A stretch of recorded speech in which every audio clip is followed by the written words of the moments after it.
e pela primeira vez o rei sentiu medo. E assim, né, fazia tempo que a gente não via o Sukuna com essa carinha de que, né, sei lá, né, dedar. Fora isso, Inumaki entrou em cena via home office e Yuta aprendeu simplesmente a fazer o vazio roxo do Gojo. Mas não só isso, como tá prestes a utilizar na cara do Sakana. Fora outras coisas que rolaram aqui no capítulo 262, parte 2. Isso porque o capítulo 262, que foi lançado anteriormente, tinha apenas 7 páginas. Sim, o 262 estava incompleto. E eis aqui a continuação, mas enfim, já vou explicar pra vocês tudo o que aconteceu nesse capítulo, mas antes, obviamente, eu vou pedir pra vocês deixarem o like, se inscrever no canal, que é bastante importante, até porque eu tô com a meta aqui do canal de bater 50 mil inscritos, então vou precisar aqui da ajuda de vocês, mais do que o Yuta tá precisando nesse exato momento. Mas vamos direto aqui pro que interessa. Basicamente, o capítulo ele continua da parte em que o anterior, no caso o mesmo, mas enfim, isso que tá meio confuso, tinha parado, que é basicamente aqui no momento em que a Rika, ela segura o corpo original aqui do Yuta, que já está sem vida. Inclusive, eu acredito que mesmo que o Yuta volte para esse corpo, seria muito necessário aqui uma quantidade extrema de energia amaldiçoada para ele conseguir regenerar ele completamente. Mas enfim, logo aqui no comecinho tá escrito aqui: dentro do domínio, Okotsu versus Sukuna continua. Rika abraça apertado o corpo do Okotsu. Isso enquanto os dois estão lá na trocação sincera, e tá escrito aqui no canto: ilimitado versus amplificação. A decisão vira à tona dentro de 3 minutos. Isso devido à quantidade de tempo em que as expansões conseguem se manter. Então o Yuta consegue dominar o Sukuna por uns segundos, aproveitando a situação para meter uma bica nele como se fosse uma bola. Tipo, o cara tá achando o quê? Que tá em Blue Lock. Então é finalmente revelado aqui uma situação em que muita gente estava teorizando ser possível ou não, que é basicamente: a Rika não possui esse corpo, não vou poder usar outras técnicas amaldiçoadas além do limitado. De qualquer forma, é impossível usar ao mesmo tempo que a técnica amaldiçoada do Kenjaku. Já respondendo a pergunta de muitos de que basicamente se ele poderia ou não utilizar as técnicas que ele tinha copiado anteriormente. Mas enfim, ele continua: desde que o Sukuna perder o braço esquerdo, ele não pode lançar mais o corte que corta o mundo. Agora ele já não tem mais outra maneira de romper a técnica amaldiçoada limitado além da amplificação. Então finalmente a vantagem é minha. E então continua aqui a atacar o Sukuna, que percebe uma coisa: ué, o que ele tá fazendo? Ele basicamente tá quase que errando os golpes, ou melhor dizendo, lutando de uma maneira tanto quanto estranha. Isso porque ele mesmo assume: meu senso de distância foi errado. Também considerei isso durante o treino de substituição, mas o Gojo Sensei possui braços e pernas extremamente longos. Até mesmo a técnica amaldiçoada limitado, que parecia ser toda poderosa, é uma perfeição absoluta. É mais exigente do que eu imaginava. Não dá pra dominar com uma única substituição. E é óbvio que o Sukuna, experiente e esperto como ele é, já percebeu tudo isso, e talvez por algum momento ele vai tirar vantagem disso mais pra frente. Mas enfim, o Yuta continua aqui: não me admira que os 6 olhos sejam tão essenciais, no caso aqui pra controlar o ilimitado aqui do Satoru Gojo. E é nesse momento em que o Yuta começa a vir à tona aqui na cabeça dele as lembranças do Satoru Gojo, já que ele tá no corpo dele. Simplesmente lembra da frase dele: fica tranquilo, eu sou mais forte. Então o próprio Yuta fala aqui: quanto tempo custa até poder declarar aquilo? Mas enfim, no geral ele tá tendo que absorver tudo de uma vez,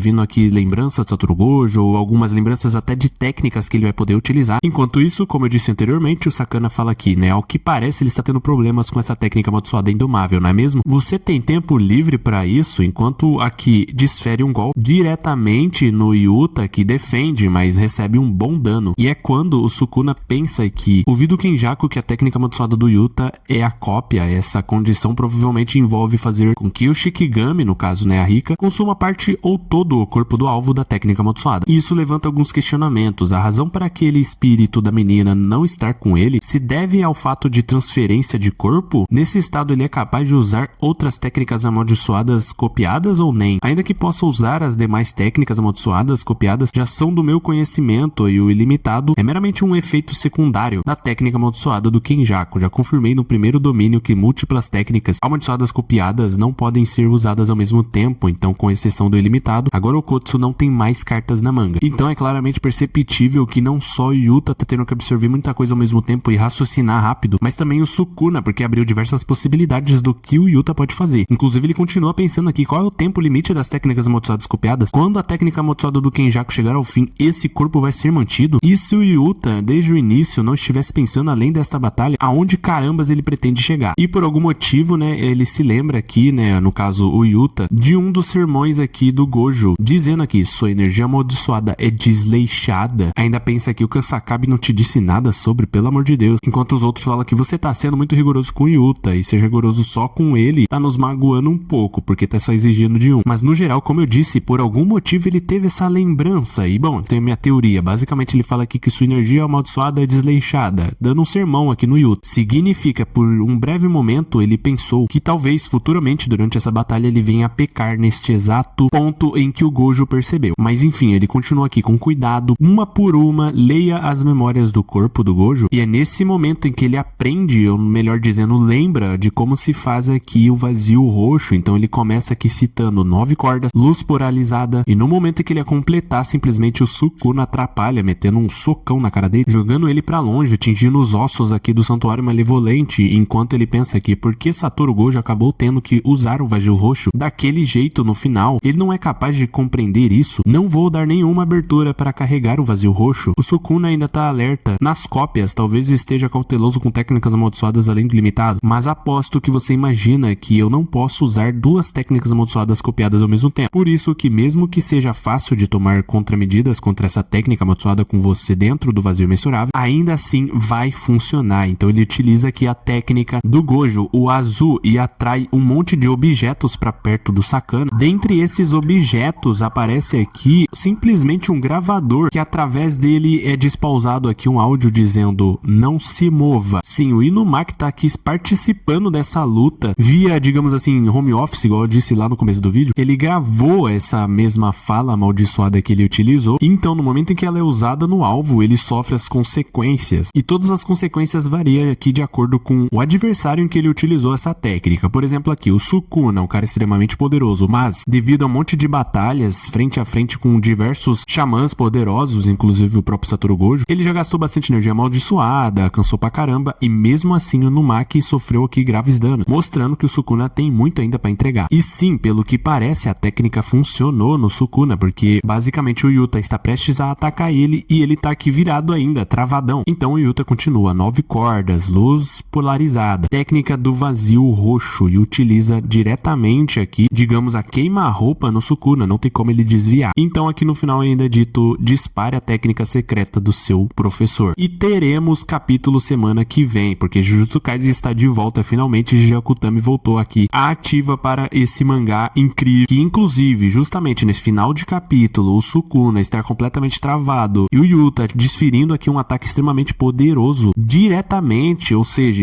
é ali, queima-roupa, não tem como. Eu não sei que carambas o Sukuna vai fazer para desviar, mas eu sei que o Yuta ainda não domina essa técnica 100%, ele não consegue utilizar todo o potencial, digamos assim, né, todo o poder literal que a técnica do vazio roxo possui, ou seja, vai vir um pouco mais fraco. E o Sukuna, ele é esperto, ele tem alguma carta na manga para posteriormente ele suportar esse tipo de ataque, pelo menos por hora. Mas o que eu quero dizer é, se não for agora, não vai ser nunca. Quando carambas o Sukuna vai ser derrotado? Essa sacada em que eles utilizou foi genial, até porque eles sabiam que o Yuta não ia conseguir utilizar a fala amaldiçoada, então eles já fizeram tudo isso anteriormente e deixou um plano assim, muito louco, porque vai por mim, né, admita aí, simplesmente ter um gravador de voz aqui com a fala amaldiçoada do Inumaki exatamente naquele momento e ele utilizar o azul e vir aqui diretamente no ouvido aqui do Sukuna, foi no mínimo aqui bem assertivo. Depois de tudo isso, o Sukuna vai conseguir se safar dessa? Não é possível que o GG vai fazer isso. Então, de fato, realmente eu acredito que o Yuta vai acertar esse vazio roxo aqui no Sukuna e ele vai sofrer grandes danos, mas vai resistir. Até porque, como eu disse, né, ele não